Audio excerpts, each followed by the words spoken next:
Bonjour, alors voici le cours sur l'aire de la surface. Avant de commencer avec l'aire, je veux revenir sur certains principes de ce chapitre, enfin de la géométrie. Donc tout d'abord, il faut se rappeler que le périmètre, c'est le tour, le contour d'une forme. Donc si je dessine, puis là vous me pardonnerez parce que je ne prends pas de règles, si je dessine un carré par exemple et que je dis qu'il mesure 2 cm de côté, puisque c'est un carré, tous les autres sont de même mesure, le contour, ça voudrait dire 2 plus 2 plus 2 plus 2. Donc de faire vraiment avec le crayon tout le tour. Ce qui veut dire 2 fois 4, 8 cm. Pourquoi fois 4 ? Parce qu'il y a 4 côtés. Donc finalement, c'est comme si je détachais à un certain moment ma figure et je la déroulais. 2 cm, 2 cm, 2 cm, 2 cm, 2, 4, 6, 8. Au total, j'ai une ligne de 8 cm. Donc le périmètre, c'est une ligne, mais qui est fermée parce qu'elle fait le contour de la figure. Même chose pour un cercle. Ça a beau être un cercle, si je la détache ici comme un élastique, je peux dérouler ce cercle et avoir une ligne. Ça s'appelle la circonférence.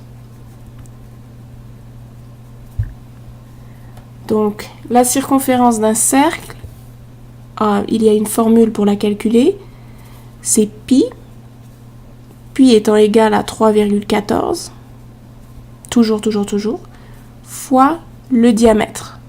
Le diamètre est la ligne qui passe par le centre du cercle, qui va d'un côté à l'autre en passant par le centre. Donc la ligne la plus longue à l'intérieur d'un cercle. Si on te donne le rayon, qui est la moitié du diamètre, tu peux faire le rayon fois 2 pour avoir le diamètre au complet. Donc, la circonférence, ça peut être égal à pi fois, au lieu de mettre diamètre, 2 fois le rayon. Parfois, vous allez voir la formule écrite ainsi. Donc ça, c'est pour le périmètre, qui est une ligne. Ensuite, il y a l'aire, en géométrie. L'aire, c'est l'intérieur d'une figure.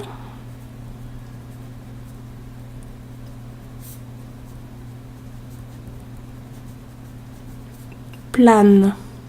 Plane veut dire plate, qui est donc écrasée si vous voulez, qui n'a pas de volume. Une feuille, c'est plat. Okay. Donc l'intérieur d'une figure plane, pour avoir une surface, c'est l'aire, un synonyme c'est surface. Pour avoir une surface, c'est un nombre de carrés. On est d'accord qu'avec le périmètre tout à l'heure, si j'ai une ligne, je ne peux pas créer une surface avec une ligne. Ça reste toujours juste une ligne dans l'espace. Tandis que si je veux une surface, je peux accumuler des carrés. Si j'ai des petits carrés et je les mets les uns à côté des autres, ça me fait à la fin une surface plane. Donc, la figure la plus simple pour calculer l'aire, c'est le rectangle. Disons que j'ai un rectangle qui mesure 4 cm de côté, donc la ligne ici c'est 4 cm, la ligne ici c'est 2 cm. On appelle ça la longueur parce que c'est le plus long. Ici la largeur, petit l. Et la façon de calculer combien il y a de carrés à l'intérieur, c'est de multiplier parce que nous avons 4 fois 4 colonnes, parce qu'il y a 4 cm.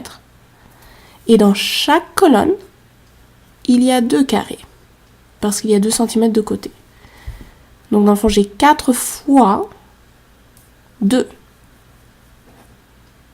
Ce qui me donne 8. Je réalise que ce n'est pas un bon exemple parce que j'ai pris le même nombre pour le périmètre. Alors je vais juste changer ça pour 3 cm, juste pour ne pas vous mélanger. Donc voilà.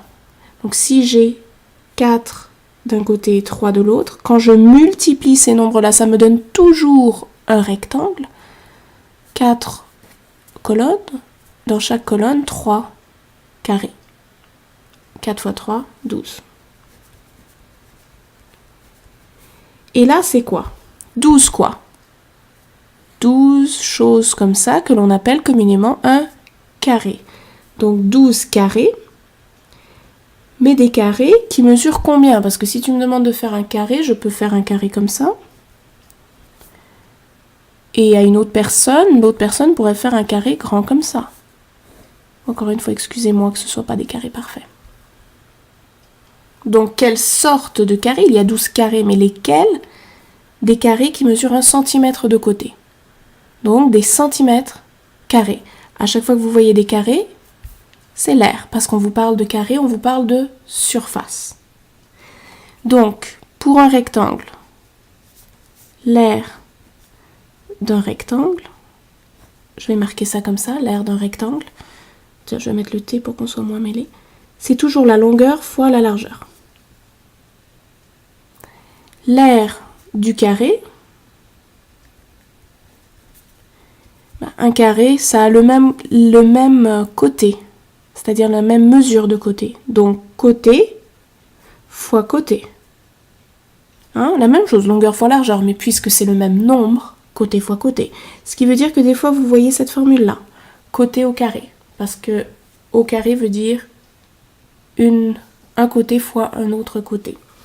Donc le même nombre qui est répété 2 fois est multiplié par lui-même. Ensuite, quand on a un triangle, pour le triangle, il y a toujours une base, il y a toujours une hauteur.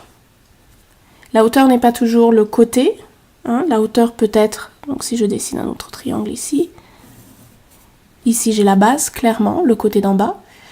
La hauteur, je ne peux pas considérer ça comme une hauteur. Quand on se mesure, si je te dis de te mettre au mur et de te mesurer, tu te mets le plus droit possible. Tu vas pas te mettre penché. C'est la même chose pour un triangle. Sa hauteur, qu'est-ce que c'est? C'est le plus droit possible, la grandeur du triangle en hauteur. Donc, on trace toujours une hauteur, il faut qu'elle soit à angle droit avec la base, justement pour qu'on soit sûr de la bonne hauteur. Donc, dans ce triangle rectangle, la hauteur est claire, c'est le côté ici. Mais dans un triangle qui est penché des deux côtés, la hauteur, on doit la tracer à angle droit. Quand je fais donc l'aire du triangle, base fois hauteur, on a dit tout à l'heure qu'une multiplication de deux nombres donnait un rectangle. Donc si je multiplie base fois hauteur, j'obtiendrai un rectangle. J'obtiendrai tout ça. Or, si tu te mets à découper ce triangle-là, tu te mets à jouer avec, tu te rends compte que si tu as toute cette aire-là, c'est en fait le triangle ici, et que le triangle que tu as en plus, en trop, c'est le même. Ici, même chose, ce côté-là se retrouve ici, ce côté-là se retrouve là. Donc, quand tu fais base fois hauteur, tu as 2 fois l'aire de ton triangle. C'est pour ça qu'on divise par 2. Pour retrouver l'aire réelle de ton triangle. Si ce n'est pas clair, ça. Sur YouTube, il y a plusieurs vidéos sur l'aire du triangle. Des gens font le découpage pour te montrer d'où la formule vient. Sinon, vraiment, apprends la formule, elle t'est donnée aux examens. Donc, tu peux simplement l'appliquer en te souvenant de ce qu'est la base, de ce qu'est la hauteur, et en n'oubliant pas de diviser par 2, tu obtiendras toujours l'aire d'un triangle. Ensuite, il y a d'autres formules un peu spéciales. Le cercle est toujours spécial en géométrie. Donc, on a dit tout à l'heure que la ligne au complet qui traverse le cercle, ça s'appelle le diamètre, et que la moitié de cette ligne, c'est le rayon. Donc, tu as 2 rayons dans un diamètre. Pour calculer l'aire d'un cercle, c'est pi, qui est toujours 3,14, qui ne change jamais, fois le rayon, donc cette mesure-là, au carré. C'est-à-dire pi fois le rayon fois le rayon. Hein, le rayon au carré, c'est le rayon multiplié par lui-même. Donc tu utilises la formule qui te plaît le plus pour arriver à l'aire du cercle. Je n'explique pas d'où vient la formule de l'aire du cercle parce qu'elle est complexe. Encore une fois, fais juste l'appliquer. Sinon, sur YouTube, il y a des vidéos. J'en ai d'ailleurs fait une qui explique d'où vient la formule du cercle. Ensuite, le volume. Donc nous avons vu que le périmètre, c'est un contour, c'est une ligne. Donc c'est calculé en centimètres, tout simplement. Ou en centimètres, ou décimètres, ou mètres. N'importe quelle mesure, pied, verge, pouce, qui donne une ligne. L'aire, cependant, est calculé en carré. Donc là, bien sûr, tous mes exemples sont en centimètres, mais encore une fois, pouce carré, mètre carré, ça dépend de la mesure que tu utilises, l'unité. Maintenant, je vais parler du volume. Le volume, c'est un espace. Ça a une forme dans l'espace, ça prend de l'espace, donc ça pousse l'air autour. Donc c'est en 3 dimensions. Ce n'est pas une figure plane comme on avait vu avec l'air. L'espace a une 3e dimension et donc c'est un nombre de cubes.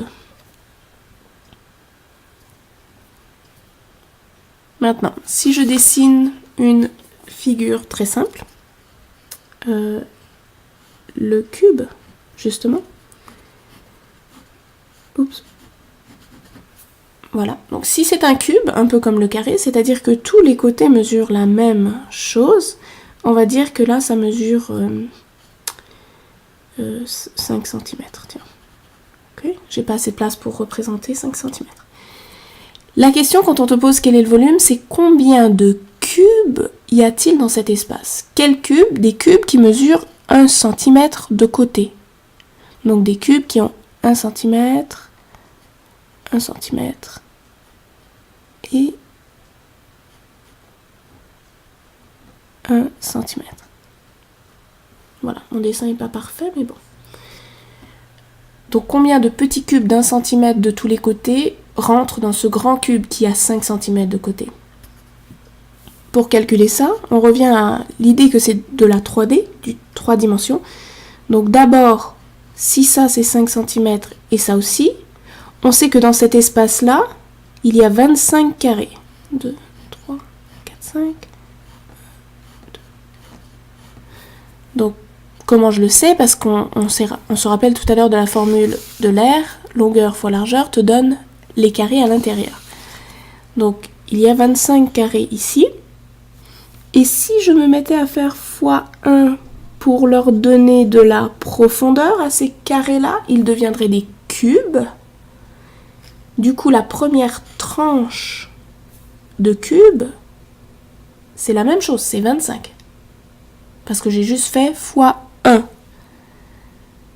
Donc j'ai 25 cubes dans cette tranche-là, mais si j'ai 5 cm de ce côté-là, j'ai donc 5 tranches.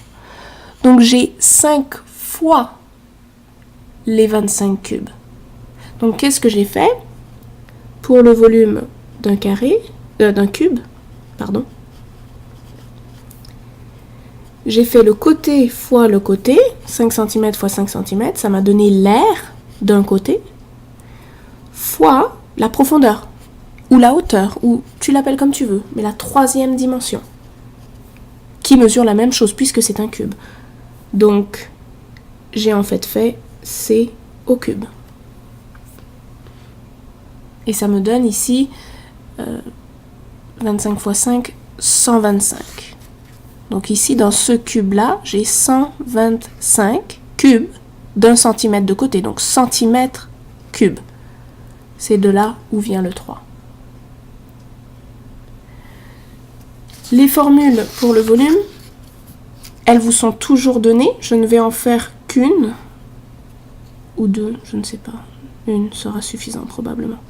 Donc, je vais dessiner ça comme ça. Donc là, j'ai un prisme triangulaire.